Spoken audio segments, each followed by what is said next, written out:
Last time on Far Trek, USS Crux, NCC 585. As Lieutenant Sokar sits in medical, he becomes aware that the captain and the other crew members don't seem to be taking him serious. So he decides that him and Voron are going to go find their duplicates in this timeline. That leads him to a cargo bay on Deck 7. They're escorted down there by a sergeant of the Green Shirts, a Marine stationed on board the USS Crux.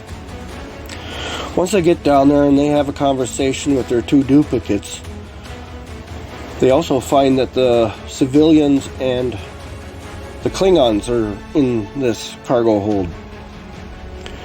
After the conversation, they find that the door they went in is now locked and they are being held captive inside this cargo hold, along with the rest of the civilians.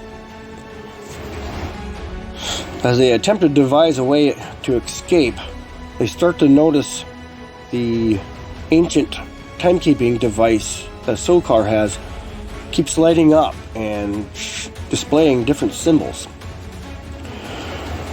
One of the times they happen to notice that the Klingons all of a sudden turn into Ferengi, and that's when they realize that time is still changing right around them.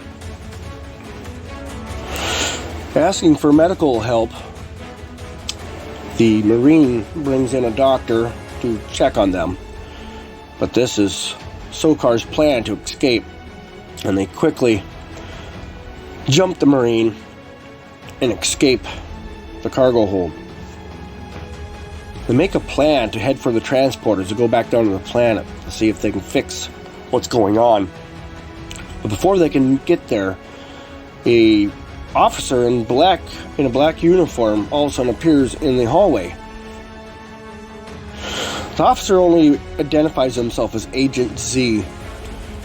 He informs Sokar and Voron that they have to come with him immediately. There has been a time loop paradox in progress, and only they can fix it.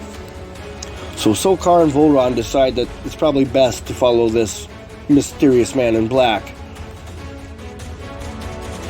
Meanwhile, Lieutenant Sam Hylank finds herself in a cell, but she can hear many voices talking about some kind of a time loop event happening on board the ship. She quickly learns that her stumbling on Kerr's hidden programming forced Sector 31 to basically kidnap her.